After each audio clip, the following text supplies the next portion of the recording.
maka besok kelak bisa jadi kebenaran itu sendiri yang akan dihukum mati. Justru persekusi, kriminalisasi yang dikenakan kepada kami akan memancing ribuan Tifa untuk keluar, ribuan Roy untuk keluar, ribuan Rismon untuk keluar, ribuan Kurnia untuk keluar, ribuan Rizal Fadila untuk keluar. Bahkan almarhum ayah saya, almarhum kakak saya pun dizolimi luar biasa ya. Dan ini adalah sebuah pelanggaran HAM berat yang tidak bisa kita diamkan. Kita akan lapor kepada Special Reporters, juga lembaga Women Human Rights Defenders. Pokoknya intinya kita gaspol ke level internasional. Makasih banyak kepada Pak Agus Yunanto selaku Sekjen dan Ketua FDI, Pak Kris Komari di sana. Sekarang sedang tengah malam di California beliau. Tapi saya yakin beliau sudah menyimak dengan seksama. Kemudian juga saya ucapkan terima kasih kepada Sohibul Bait yang sebagai Ketua mana? Pak Medi ya, Pak Medi ya sebagai Ketua Dewan Pertimbangan Agungnya FDI ya Pak Medi. Terima kasih dan juga atas fasilitas yang diberikan kepada kita semuanya dan teman-teman sahabat-sahabat semua yang hadir di sini menyempatkan diri. Jadi saya akan menyampaikan tentang materi saya terkait dengan advokasi internasional. Karena ini acara FDI, jadi memang fokusnya adalah pada advokasi internasional. Dan memang ini adalah sebuah momentum Bapak Ibu semuanya ya, dimanapun Anda berada. Karena saya barusan dapat surat cinta dan ini juga bersama teman-teman semuanya. Surat cinta lagi dari Polda, begitu ya. Jadi pada saat yang pertama kami sudah diminta kehadirannya sebagai saksi, begitu ya. Nah sekarang surat cinta yang kedua ini kami bukan lagi sebagai saksi, tapi sudah dinyatakan sebagai terlapor. Dan jadi meningkat ya. Skalanya meningkat sekarang. Naik kelas. Dan secara pasal-pasal juga naik kelas. Pasal-pasalnya besar-besar. Pasal-pasalnya 6 tahun, 8 tahun, 12 tahun gitu ya. Jadi pasal-pasalnya besar-besar sekali. Dan yang paling lucu adalah disampaikan oleh orang-orang yang tidak jelas. Jadi ada nama-nama, ada 5 nama yang tidak jelas siapa ini jati dirinya. Bukan orang yang tidak pernah kita kenal. Tahu-tahu dipakai namanya untuk melaporkan kami. Dan yang lebih lucu lagi, yang lebih dagelan Sri Mulat lagi adalah kami dituduh menghasut, menimbulkan keonaran, sampai kemudian menimbulkan ya semacam apa, bakar-bakaran atau bunuh-bunuhan seperti itu ya, karena akibat pidananya seperti itu. Jadi ini adalah sesuatu yang sangat tidak masuk akal. Dikenakan kepada kami ya, para cendekiawan, Mas Roy, Bang Rismon, kemudian Bu Kurnia, para aktivis, para ilmuwan, peneliti yang sedang menegakkan kebenaran, yang kebenaran itu tidak saja bermanfaat bagi seluruh rakyat Indonesia, tapi juga bermanfaat bagi kepolisian sendiri. Karena kepolisian itu kan hak milik kita semuanya. Kepolisian itu menegakkan kebenaran, perangkat hukum yang membantu rakyat untuk menegakkan kebenaran. Nah, tadi sudah disampaikan secara panjang lebar oleh sahabat saya, Pak Dr. Royo Surya ya, bahwa sebenarnya persoalan ijazah ini sudah clear. Dari A, B, C, D, E sampai Z, diulang lagi ke A lagi sampai Z, udah clear semua. Dan Allah SWT juga sudah mengirimkan berbagai macam saksi-saksi yang bermunculan. Kemudian juga para anak-anak yang sudah kita duga ya, bahwa setelah Roy, setelah Rismon, setelah Tifa akan ada muncul anak milenial, anak zilenial yang mungkin jauh lebih cerdas daripada kami. Catch up secara teknologi. Jadi sebetulnya persoalan ijazah ini sudah selesai. Sudah jelas kronologi dari sejak tahun 2000 terancam. Nah, kemudian berikutnya lagi adalah kalau kita lihat dari sisi logika sederhana yang digunakan oleh JW ini ya, dia berpikir begini, ini kalau kita lihat secara logika sederhana saja ya. Seorang lulusan dari Universitas Pojok Pramuka gitu ya, dia kan menggunakan sebuah logika yang sangat sederhana. Orang-orang yang pintar-pintar ini, orang-orang yang julid-julid ini, orang-orang yang tidak akan berhenti bertindak, meneliti ya, sampai titik darah penghabisan ini, mendingan taruhin aja dikandangin. Jadi urusannya selesai. Itu logika sederhana orang yang tidak pernah sekolah. Kalau logikanya ditingkatkan lagi di level lebih cerdas, justru persekusi, kriminalisasi yang dikenakan kepada kami akan memancing ribuan Tifa untuk keluar, ribuan Roy untuk keluar, ribuan Rismon untuk keluar, ribuan Kurnia untuk keluar, ribuan Rizal Fadila untuk keluar. Dan itu nanti itu judulnya rungkat. Rungkat tidak saja nama kita menjadi sangat buruk, Indonesia menjadi sangat buruk, tapi di mata internasional itu kita menjadi sangat menyedihkan sebagai negara tempat tumbuh suburnya segala kepalsuan. Ya, karena itu maka pada hari ini, Mas mungkin bisa ditayangkan ya slide saya. Jadi pada hari ini saya berkesempatan untuk menyampaikan bagaimana kami mengusulkan kepada semua kuasa hukum kami yang sekarang ini sudah hadir maupun yang tidak bisa hadir. Kemudian teman-teman diaspora di seluruh dunia ya. Berapa benua? 25 negara ya. Ini kami akan mencoba untuk menggalang advokasi internasional demi untuk perlindungan hukum. Sebenarnya bukan hanya kepada saya, tapi perlindungan hukum kepada siapapun juga sampai masalah ini tuntas. Jadi sekarang ini kalau kita lihat dari surat yang sudah ada di tangan kami semua ya, sama ya kita ya, tanggal 7 Juli juga kan ya. Artinya ini kan kalau tidak dilakukan sebuah advokasi, dilakukan sebuah langkah-langkah yang berpegangan teguh kepada kebenaran, ini akan terus. Mau sampai kapan ini? Katakanlah kita menolak, karena surat ini sama sekali nggak ada harganya secara hukum, karena orang yang melaporkan kami sama sekali tidak jelas, tidak punya legal standing. Saya sekarang udah pinter ya bicara legal standing ya. Tidak punya legal standing, artinya surat ini tidak punya harganya secara hukum. Tetapi apa yang terjadi? Kalau kita menolak, nanti surat lagi akan datang. Surat lagi akan datang dan kemudian berikutnya lagi nanti bukan cuma surat yang datang sama polisi-polisinya sekalian, kan begitu ya. Jadi ini kita harus hentikan bersama gitu. Jadi bagaimana mungkin para ilmuwan, para peneliti itu diperlakukan seperti ini? Mau berapa nanti penjara penuh sesak dengan kita semua, nanti kita mah ujian doktor sama riset publikasi di semua, kan tidak mungkin itu ya. Dan ini abad yang tidak mungkin ya, kebenaran tuh ditutup tuh nggak mungkin. Jadi para orang-orang yang kuno-kuno itu, orang-orang tua itu yang berpikir bahwa mereka bisa membodohi orang pintar, sedangkan mereka sendiri yang bodoh gitu ya, menggunakan segala kepalsuan itu, sudah waktunya untuk diberikan apa ya, pencerahan bahwa yang namanya teknologi itu udah nggak bisa lagi dibohongi. Teknologi sudah tidak bisa lagi digunakan sebagai sebuah alat manipulasi. Karena di tangan orang yang berjiwa malaikat, dia akan jadi malaikat untuk menolong kebenaran itu keluar. Tapi kalau dia dibawa di tangan iblis, ya dia akan jadi iblis untuk membantu. Tapi masalahnya adalah iblis pun dia jujur. Iblis yang menggunakan teknologi itu juga nggak bisa bohong gitu ya. Jadi makanya ini adalah sebuah kesempatan, sebuah momentum untuk mengangkat isu ini kepada level internasional. Saking saya semangat sama Mas Roy, katanya saya dijuluki sama Termul sebagai Miss Universe, ya udah nggak apa-apa lah.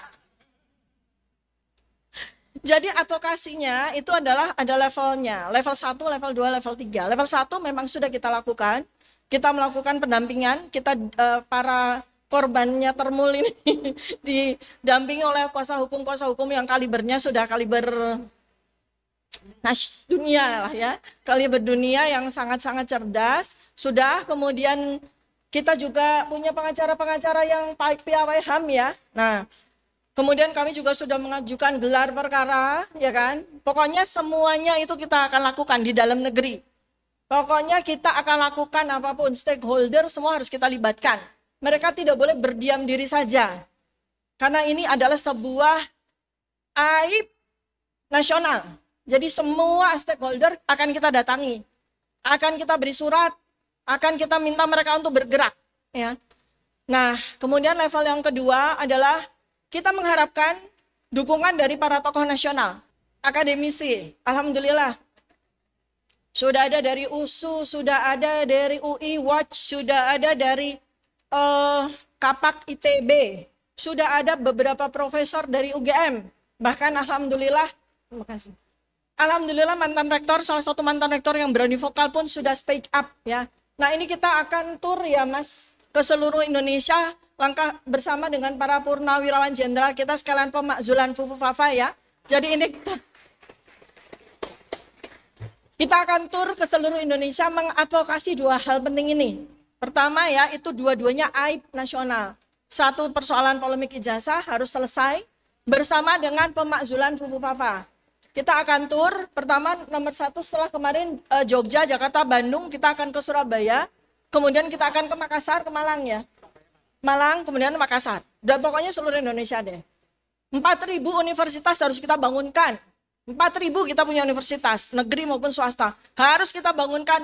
Apa yang kita bangunkan? Keberanian mereka untuk menegakkan kebenaran. Kemudian kita juga akan ajak jurnalis. Ini alhamdulillah selama ini teman-teman, para jurnalis yang independen, para YouTuber selama ini sudah bersama dengan kita, berjuang habis-habisan bersama kita.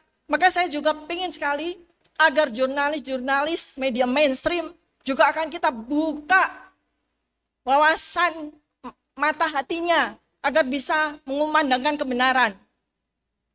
Kemudian beraktivis lintas sektor juga.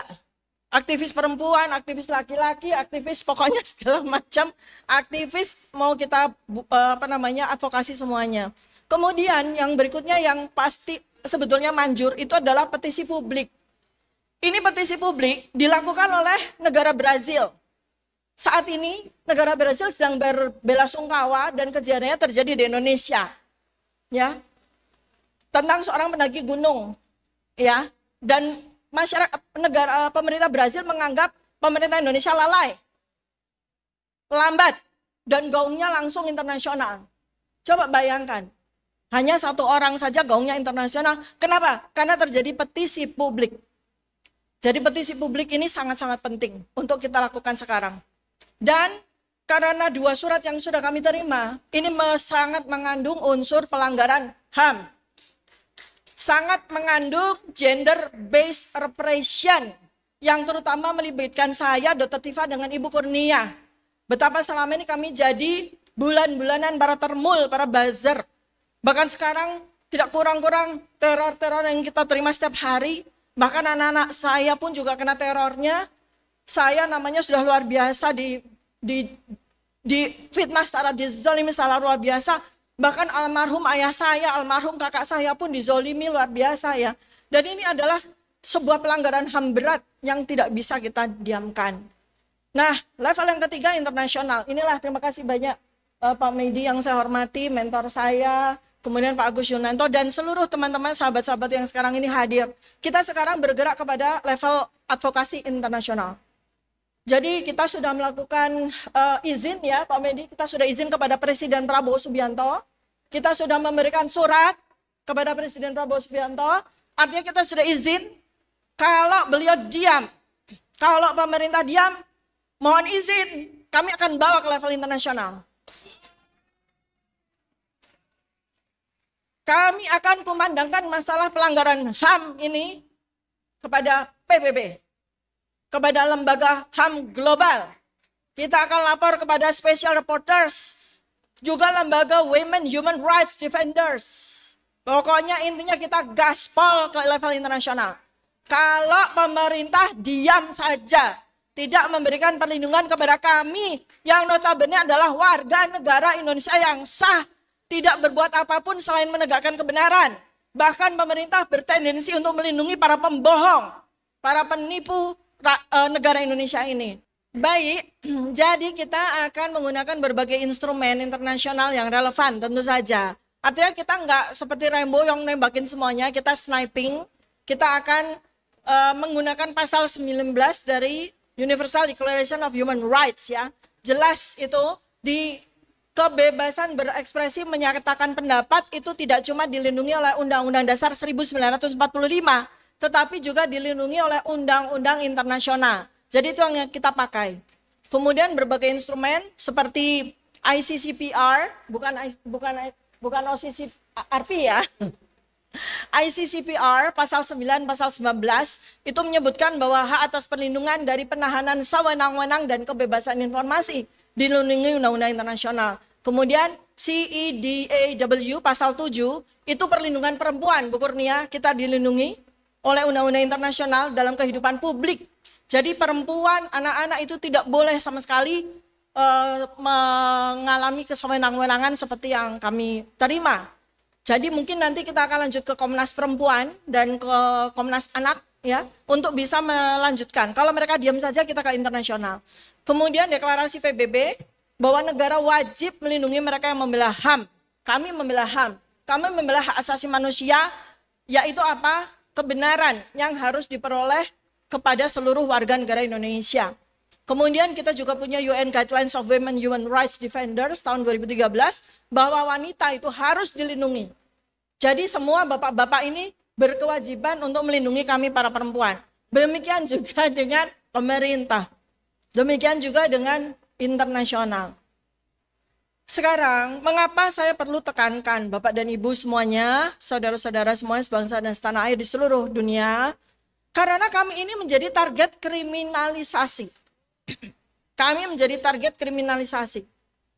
Kalau sampai negara tidak bertindak, semua stakeholders negara tidak bertindak, berarti apa?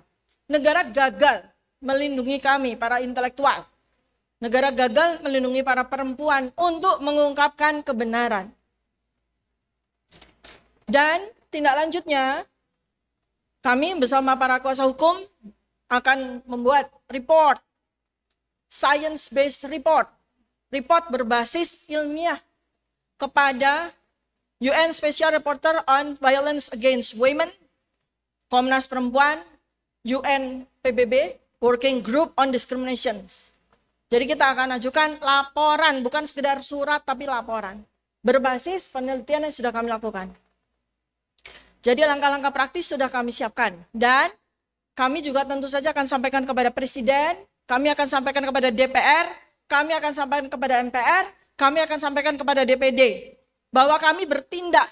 Jadi kami tidak mau bertindak tanpa sepengetahuan mereka. Ya, kita harus lindungi juga negara Indonesia. Maka diharapkan bahwa mereka akan bertindak dulu.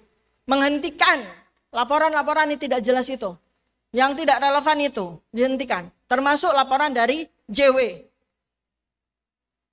Kemudian kita juga akan open letters kepada 100 universitas dunia.